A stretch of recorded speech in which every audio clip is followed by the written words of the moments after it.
Gawel, y de paso, bueno, se escucha su voz también, para recibirla y darle el buen día correspondiente a este miércoles. Buen día, Rosita, buen día a todos los oyentes, escuchantes.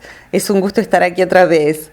Te cuento algo. Contame. Tirado de las orejas, días pasados me dijeron que cómo los dejamos sin la columna de la licenciada. Caramba, bueno, es lindo que me extrañen. Caramba, te digo eso porque me han tirado de las orejas. Mira vos, bueno, fue por mí, no fue por Rosita porque no pude estar la semana pasada, pero si extrañan es porque les sirve y eso me hace feliz.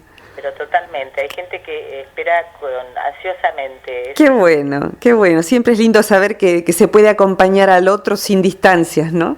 Así que está bueno eso. Realmente es una palabra que nutre el espíritu de muchas personas y esto nos alegra mucho, Virginia. Tengo una inquietud que fue planteada el pasado domingo, te lo digo rápido. Sí, dale, por favor. Elaboremos esta conversación de hoy.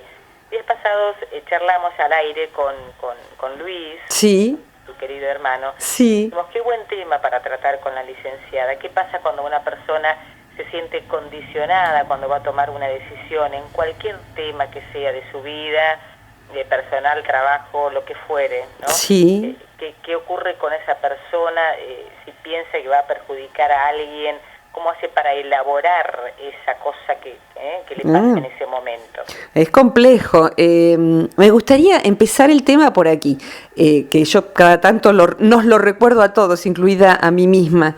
Ser un humano es algo bien difícil. Probablemente de todo lo que implica ser en este planeta, los humanos contamos con muchísimas de las desventajas o todas de los demás animales, pero el animal humano además piensa, razona, tiene un tipo de razonamiento más complejo que el resto de los animales y puede tener una noción de las consecuencias de las elecciones que va a tomar, más allá de lo instintivo, que es la que tiene el resto de los animales.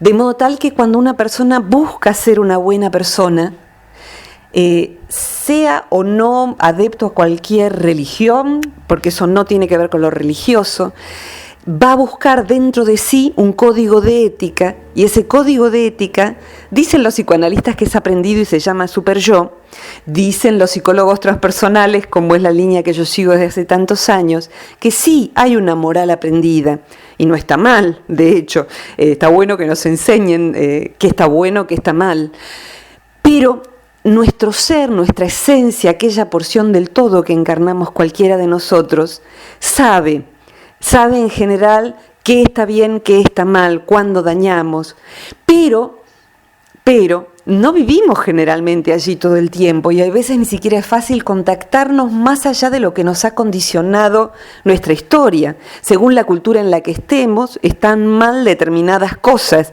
En determinadas culturas, ni vos ni yo podríamos, vos como andás en bicicleta, seguro que no siendo mujer. Tendrías que andar tapada hasta la nariz y con una larga pollera, y yo también no podría estar acá hablando por radio porque no podría haber estudiado ni exponerme públicamente. Entonces, en esa cultura, si yo lo hiciera, sentiría culpa. ¿Por qué? Porque me han condicionado a que eso una mujer no lo hace. Y lo mismo en esta cultura, pocas décadas atrás.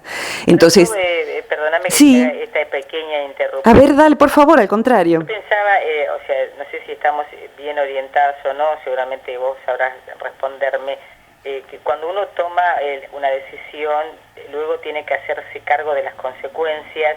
¿Y cómo sostiene esto en el tiempo? Sí, claro que sí, y esto es muy importante. Cuando uno toma una decisión, allí juega esto que les contaba recién, ¿no? Las culpas aprendidas, la ética del ser, y también en la buena persona, la confusión entre qué elegir para dañar lo menos posible o no dañar. Y yo ahí podría, más que citar autores y demás, me baso en lo que te voy a decir, en mi propia experiencia de vida y de lo difícil que es ser un humano, y haber acompañado 30 años a humanos en sus decisiones y a buena gente, porque siempre elegí buena gente para pacientes, si no, no los tomaba. Y fíjate vos, empecemos por qué es elegir. Elegir es leer afuera, o sea, significa que soy un lector, leo afuera de mí la realidad.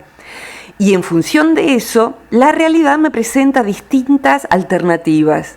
Dejo este trabajo, no lo dejo, me separo, no me separo, no me separo y soy infiel, no soy infiel y me separo, todas esas posibilidades. Y el elector va a leer, y hay veces en que se va a equivocar, que significa que, viste que vocare como en vocación significa la voz interna. Equivocarse significa que uno le dio el mismo valor a la voz equivocada, a la voz errónea, que a la voz verdadera. Eso es equivocarse, le da equidad a las dos voces y mete la pata, como decimos en nuestro país. Ahora, no hay ninguna posibilidad de ir viviendo, ir desarrollando la vida sin equivocarse, porque eso es ser un humano. Vamos a ser humanidad. Exactamente, es intrínseco a ser un humano, somos ignorantes y esto no es una postura filosófica. No sabemos exactamente qué hacer. Hay veces en que al tomar una decisión, palabra que también me encanta porque es desescisión. Escisión es estar dividido. Escindir, decimos, para una palabra más culta para la expresión dividir. Cuando uno decide, toma una desescisión, deja de estar dividido y dice, voy para este lado. Lo cual a veces implica un cierto alivio, pero uno también puede añorar por qué no habré tomado la otra decisión. Todo esto como prefacio a qué pasa cuando lo que tomamos como decisión daña a alguien. Y ahí es otro tema que sería como un subtítulo, decidir y dañar. En principio la persona ética va a seguir un imperativo que curiosamente está en todas las tradiciones espirituales. El modo en que a mí más me llega es como lo dice el budismo, que además de ser una religión es una psicología laica, en donde expresa que uno puede, conscientemente o no, transitar la vida bajo un voto, que es el voto de no dañar, se llama, voto de no dañar. Es decir, que no es ya un imperativo que nos inculpan que si lo hacemos nos castigan, sino que sentimos que si dañamos, estamos haciéndole mal a otro y nos estamos dañando a nosotros mismos. Estamos dañando nuestros valores. Sin embargo, dice el budismo, hay veces, primero, es imposible no dañar. Esto ahí ya es complicado, ¿cómo que es imposible dañar? Siempre estamos dañando.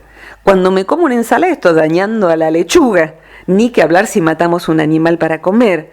Cuando caminamos por el pasto matamos hormigas, y aun cuando estemos tomando una buena decisión, qué sé yo, por decir algo, vos estás haciendo el programa de radio y es una maravilla, y es precioso y le llega a un montón de gente, pero al estar uno ocupando un puesto de trabajo, sin querer está dañando a otro que no tiene ese trabajo. O sea, toda decisión, aunque sea la más pura y la más buena, genera un cierto tipo de daño y un montón de beneficios. Pero lo que pasa es que son daños que para uno son totalmente inconscientes. Totalmente inconscientes. Y ahí es donde va esta manera de verlo. Una cosa son los daños intencionales. Te voy a dañar, te voy a destruir, te la voy a hacer pasar muy mal. Y otra cosa, no me importa, o sea, ¿qué me importa? Me llevo esto, no importa, no sé, alguien deja un desayuno pago como se estila ahora en Buenos Aires para la gente que no puede, y yo digo que no puedo y me lo tomo y qué viva que soy, me lo tomé gratis. Y estoy dejando sin desayuno a otra persona. Y ahí hay un daño donde la persona puede darse cuenta de que hay algo intencional, hay algo que vulnera los valores. Entonces, lo que tiene mayor peso es cuando el daño es intencional. Si tengo intención de dañar y lo obro, porque sentirlo no es problema. Uno tiene, no sé, yo por lo menos sépanlo, tengo ganas de matar muchas veces, de trompear muchas veces. Yo no soy una persona exactamente agresiva. Sin embargo, ayer, por ejemplo, un vecino de Opendorf, el que está pegado a la casa de mi mamá, que no quiere arreglar la vereda y donde mi mamá ya se cayó 2 veces, cuando le fui a hablar bien me contestó muy mal. Y me dijo cosas inapropiadas y nadie se atreve a tocar a la vieja, como decía el Papo, ¿no? Claro. Y yo sentí unas ganas de pegarle, cosa que es inusual en mí, ganas de dañarlo, pero dañarlo mal. Igual lo que le dije no fue muy elegante y fue bastante ácido ácido de mi parte, porque fue el sustituto de hacer un daño físico, y lo único que pude es hacer algo de menor rigor, pero algo que lo dañara y que se diera cuenta de que él estaba dañando. Eso era lo que yo quería. Y que no solo a mi mamá se puede caer ahí. Esa persona... Un peligro para toda un vecindario. Exactamente. Esa persona, Coqui, si alguna vez escuchás esto, en otras cosas es buena persona, pero en ese momento no. En ese momento está haciendo algo que daña por negligencia, y no solo eso, sino defendiendo su postura. Alguna vez lo voy a hacer. Vos tampoco tenés vereda. Yo vivo en el medio del campo. Difícil tener vereda acá. Esa persona, a partir de que toma conciencia y es noticiado de que su negligencia daña, ya no es lo mismo. Una cosa es que no se diera cuenta, y otra cosa es cuando ya es informado y no es la primera vez.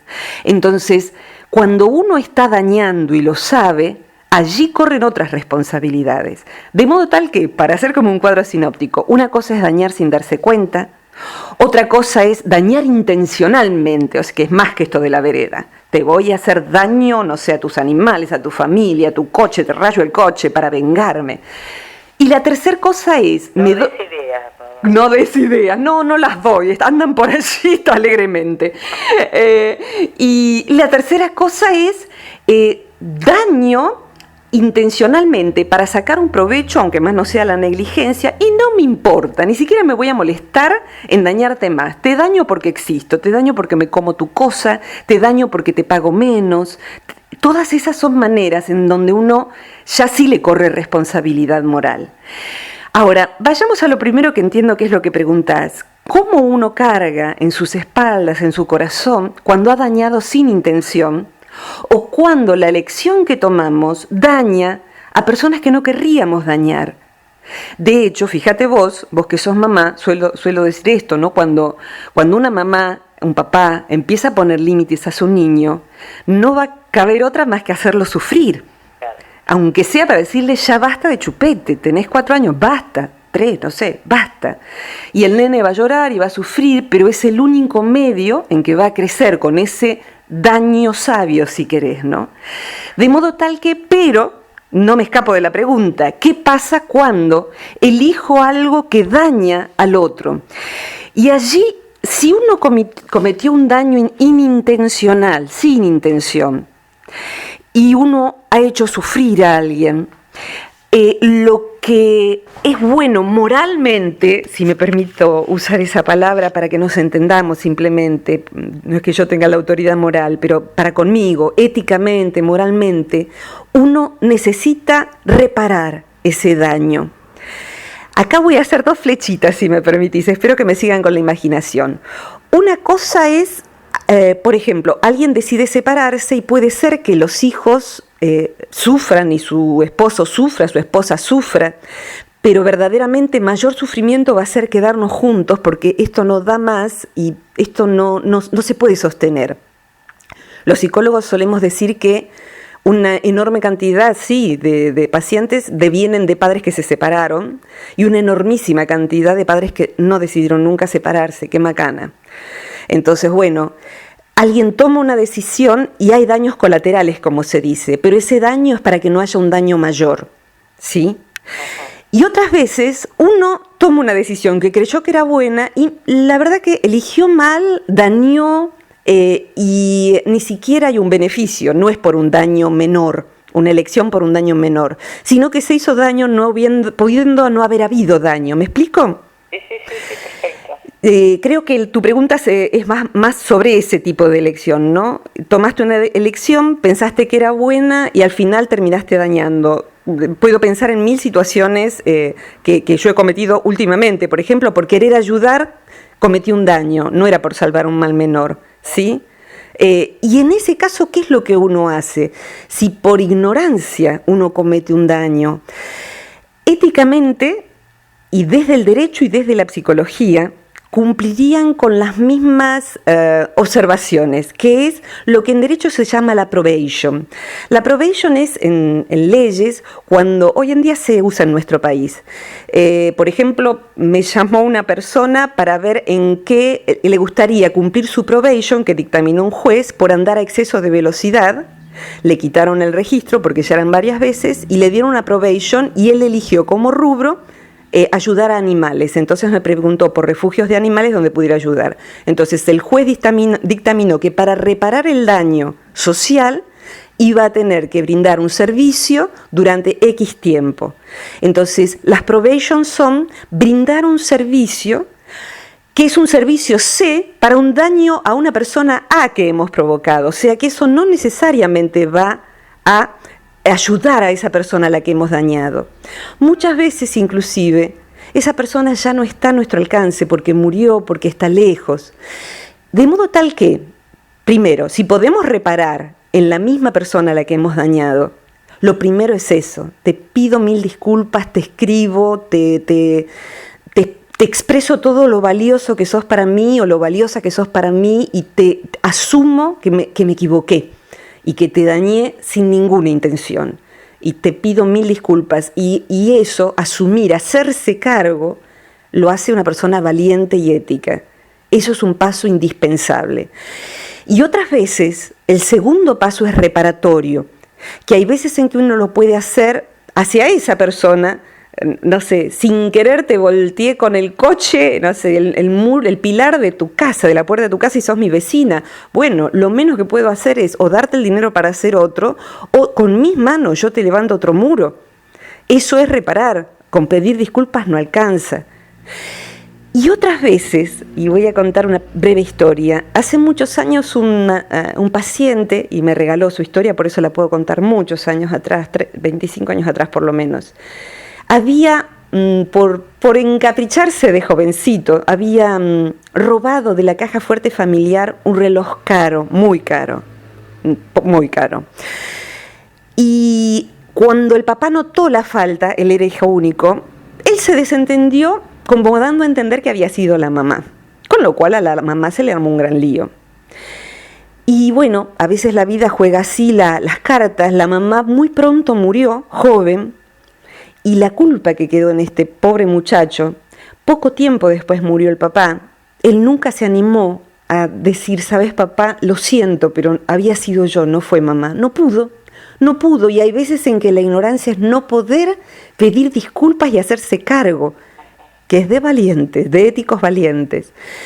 Entonces pudo 10, 15 años después, cuando vino a mi consulta, y lo que no hemos asumido, esa culpa, si no la reparamos, produce síntomas vinculares, síntomas corporales, insomnio, porque tenemos, como decíamos antes, cargo de conciencia.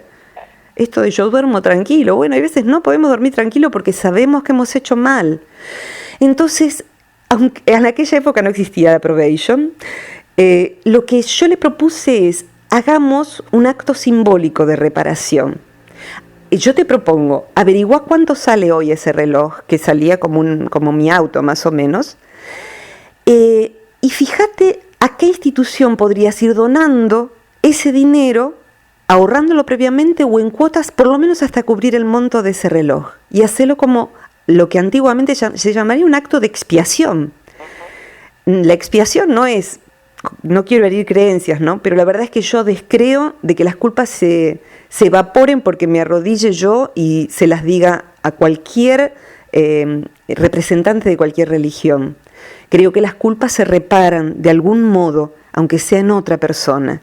Y aunque sea, te diría, la última reparación posible, que incluye esto que acabo de contar, es, en base al error cometido, voy a volverme mejor persona, porque algo así yo no lo vuelvo a hacer.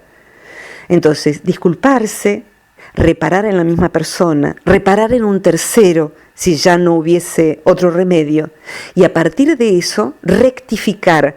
Y rectificar sería volverse más recto también, volviendo a la etimología. Así que allí es donde, listo, ya está. Acá una notita al pie que me gustan hacer. Quizá vos viste o alguno de los oyentes vio, y propongo verla, la película La Misión, tiene ya muchos años, donde Robert De Niro, quizás los que las vieron se acuerdan de este momento. Robert De Niro al principio es un mercenario. La película transcurre en las misiones jesuíticas de nuestro país y Paraguay. Y allí matan a todos los pueblos originarios, y Robert De Niro es un mercenario, mata por plata hasta que llega a matar a su hermano por una mujer, y ahí se da cuenta de sus elecciones y del cargo de conciencia, y decide dejarse morir ayunando en una celda, hasta que un sacerdote le hace reflexionar de que su vida tiene que volver a ser útil.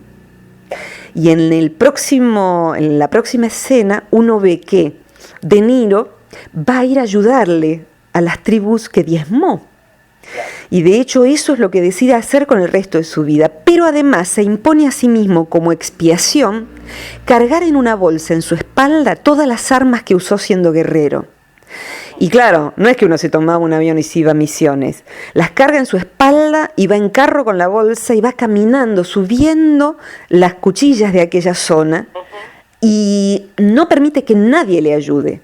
Cuando De Niro, y les pido que lo imaginen conmigo, De Niro joven llega a ese lugar, sudado, con esa bolsa terrible de metales cargando la espalda, como nos pasa a cualquiera de nosotros con nuestras culpas, el jefe de esa tribu se acerca y lo toma del cabello con el cuchillo en la mano y lo mira a los ojos. Y él no se defiende. Y lo que el jefe de la tribu hace es cortar la soga. Y el pesado bulto cae en cámara lenta hacia el río y se pierde en las aguas. Y bueno, llanto de los dos, por supuesto. Creo que esa película que vi hace tantos años, esa escena simboliza que no alcanza con decir a otra persona, ay, he pecado, me equivoqué. Hay que ponerse en acción en la manera en que sea posible si nos cabe un real daño hecho. Procurar reparar. Y si la culpa es neurótica y no hay tal daño y uno se hace problema de lo que no es, uno tiene que trabajar para poder darle menos importancia a esa culpa, que es la culpa innecesaria, la culpa innecesaria, la culpa de las primeras mujeres que usaron pantalones. La cultura no permitía eso. Bueno, transita tu culpa y usa pantalones, porque está bárbaro usar pantalones hasta que cambie la cultura. No estás lastimando a nadie. Bueno, hablé muchísimo, Ro. La verdad que ha sido como si fuera un plato muy nutritivo lo de hoy, Virginia. Creo que nos sirvió a todos y me encantó los ejemplos que diste, me lo fui imaginando y la verdad que esto de poder reparar un daño cuando uno lo hace a sabiendas, sí. ¿no? Qué importante que es ser tan valiente como para poder hacerlo. Totalmente. ¿Responde a la pregunta inicial, Rob? Sí, un poco no, porque me quedó otra cosa, pero lo dejamos para la próxima. Dale, es un tema, o sea, la culpa es todo un tema y todo un capítulo inmenso en la psicología y cómo generamos síntomas a través de eso. Así que nos acordamos las dos para la próxima, dale. Dale, bueno. Virginia, como siempre, la gente que quiera comunicarse contigo, entrar a tu Facebook. Tenemos ya nuevo sitio web, que fue parte de por lo que no pude estar la semana pasada, así que los que quieran entrar van a encontrar un montón de videos y los audios también de todos los programas anteriores, aunque no usen Facebook. Ahora los pueden encontrar en www.centrotranspersonal.com.ar. Allí van a encontrar todo nuevito y las próximas actividades que vamos a hacer. Sabes que estoy organizando un recital de poesía, me voy a dar el gusto de hacer una conferencia poética. Voy a hablar del amor y los desamores, pero recitando poesías porque tengo un montón en la cabeza. Yo tengo un montón de poesías guardadas de memoria. Tu mente. Sí, y bueno, y la verdad es que el gran tema, aún esto que acabamos de hablar, es el amor, ¿no? Amamos y lastimamos, amamos inclusive a la gente, al planeta, lastimamos al río, lastimamos a los seres queridos. Así que de todo eso voy a hablar, pero recitando y poniendo un poquito de conceptos, un poquito de recitado.